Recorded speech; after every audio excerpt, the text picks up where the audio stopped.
ऐसा क्यों है कि उत्तर प्रदेश और या बिहार के किसी बच्चे से उसके भविष्य के बारे में अगर पूछें, उसके सपने जानने की कोशिश करें, अधिकतर बच्चे सरकारी नौकरी करना चाहते हैं। इसलिए अधिकतर आईएएस और आईपीएस बिहार से ही निकलते हैं। बिजनेस करने के बारे में कोई खास दिलचस्पी उत्तर प्रदेश या बिहार के लोगों में आमतौर पर नहीं पाई जाती। वहीं यदि आज गुजरात के किसी बच्चे से उसके भविष्य के बारे में अगर पूछें और उसके सपने जानने की कोशिश करें, तो अधिकांश बच्चे बिजनेस करना चाहते हैं। नौकरी वहाँ कोई नहीं करना चाहता। किसी इंसान से गुजरात में पूछ लें क्या करना है, तो बोलते हैं धंधो करना है, धंधो। अगर गलती से उनको नौकरी के लिए बोल दिया तो ऐसे देखते हैं जैसे कि किसी ने दोनों किडनी मांग ली हो। तो सोचने वाली बात यही है कि ऐसा क्यों है कि कोई सिर्फ बिजनेस ही करना चाहता है और कोई सिर्फ सरकारी नौकरी में ही अपना भविष्य तलाश कर रहा है। तो इसका बहुत सीधा सा जवाब है माहौल, यानी आपके आसपास का माहौल। जिस बच्चे के आसपास जैसा माहौल और संगठन होगा, उसी के अनुरूप उसकी इच्छाएं व सपने का निर्माण होगा। बच्चे के आसपास जो घटित हो रहा होता है वह उसके फैसले और सोच को प्रभावित करता है। उत्तर प्रदेश या बिहार के अधिकांश लोगों में सरकारी नौकरी को लेकर रुझान बहुत ज़्यादा है, इसलिए वहाँ का माहौल वहाँ के नौजवानों को सरकारी नौकरी के लिए उकसाता है। उसके उलट गुजरात का माहौल में व्यापार है, इसलिए वहाँ हर इंसान अपना खुद का बिजनेस करना चाहता है। संगठन का या संगति के माहौल का प्रभाव इतना गहरा होता है कि यदि वह व्यक्ति सोच, आचरण, आदतें, यहाँ तक कि उसकी सफलता और असफलता को भी निर्धारित कर सकता है।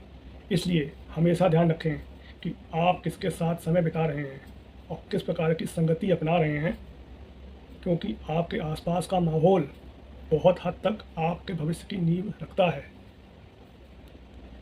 पानी भी दूध के साथ मिलने से दूध के ही भाव बिकता है और खटास मिलने से अलग भी हो जाता है।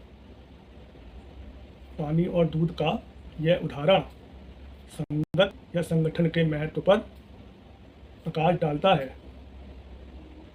यह बहुत ज़रूरी है कि आप किन लोगों के साथ रहते हैं। हम बात करेंगे द पावर ऑफ एसोसिएशंस की, संगठन की शक्ति कैसे होती है।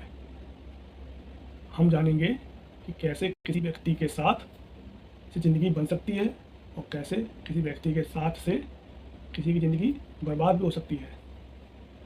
यह बात हर उस इंसान के लिए है जो जीवन में कामयाब होना चाहता है और आगे बढ़ना चाहता है, लेकिन उसको समझ नहीं आ रहा कि गड़बड़ कहाँ हो रही है। कभी कभी हो सकता है आपके साथ बैठा व्यक्ति आपकी नाकामयाबी का सबसे बड़ा कारण हो। आप में ताकत बहुत है, लेकिन आपके इर्द गिर्द वो लोग हैं, उन लोगों का जमघट है जो आपको आगे नहीं बढ़ने दे रहे। इसलिए दुखी और बदकिस्मत लोगों से बचें। मैं फिर से दोहराता हूँ, दुखी और बदकिस्मत लोगों से बचें। आप किसी दूसरे के दुख से दुखी हो सकते हैं। भावनात्मक अवस्थाएं बीमारियों की तरह ही संक्रमित होती हैं। हो सकता है आपको लगे कि आप इस दुखी आदमी की मदद कर रहे हैं, लेकिन याद रखें कि ऐसा करके आप सिर्फ अपनी मुश्किलें बढ़ा रहे हैं। बदकिस्मत लोग बदकिस्मती की कहानी को अपनी तरफ आकर्षित करते हैं। बुरे लोगों को हमेशा बुरे लोग ही मिलते हैं। अगर आप उनकी मदद करेंगे तो बदकिस्मती आपकी तरफ आकर्षित हो जाएगी। यह मैं अपने अनुभव से आपको बता रहा हूँ। इसलिए सुखी और खुश लोगों के साथ रहें। जो लोग प्रसन्न हैं, हमेशा पॉजिटिव बातें करते हैं, हमेशा मोटिवेटेड रहते हैं, वैसे लोगों की संगति ढूंढिए और कैसे भी करके उस समूह का हिस्सा बन जाइए। कौन व्यक्ति आपके इर्द गिर्द है, यह बहुत ज़रूरी है।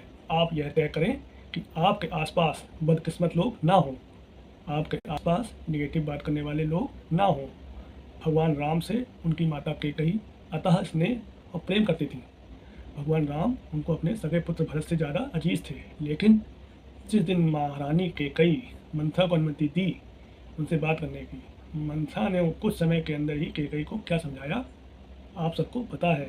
माँ कैकेयी जो श्री राम से अपने पुत्र भरत से भी ज़्यादा प्रेम करती थी, अचानक राम उनको दुश्मन लगने लगे और उनको लगने लगा कि भरत की ज़िंदगी में आगे बढ़ने में अगर सबसे बड़ी रुकावट है तो वो राम है। कैकेयी ने भगवान राम को 14 वर्ष का वनवास दे दिया और आपको जानने के बाद आश्चर्य होगा कि कैकेयी ज़िंदगी भर यह सोचती रही कि भगवान राम को जो वनवास हुआ वो उनके कारण हुआ, लेकिन ऐसा नहीं है। भगवान राम को वनवास कैकेयी के कारण नहीं, बल्कि मंथरा से बात करने के कारण हुआ था, इसने उन्हें प्रभावित किया। इसमें एक और बात सीखने की है कि एक अच्छे व्यक्ति की संगत आपको बुरी व्यक्ति के प्रभाव से बचाती है और बुरी आदतों को लगने से भी बचाती है। भरत और शत्रुघ्न जब तक अयोध्या में रहे, मंथरा कुछ ना कर सकी और उसकी एक न चली, और जैसे ही दोनों अपने ननिहाल गए, पीछे से मंथरा ने अपना काम कर डाला। यानी जब तक कोई अच्छा इंसान आपके साथ है तो कोई बुरी चीज़ होने की संभावना बहुत कम हो जाती है, और जैसे ही उस अच्छे इंसान का साथ आपसे छूटता है, कई ख़राब चीज़ें होने की संभावना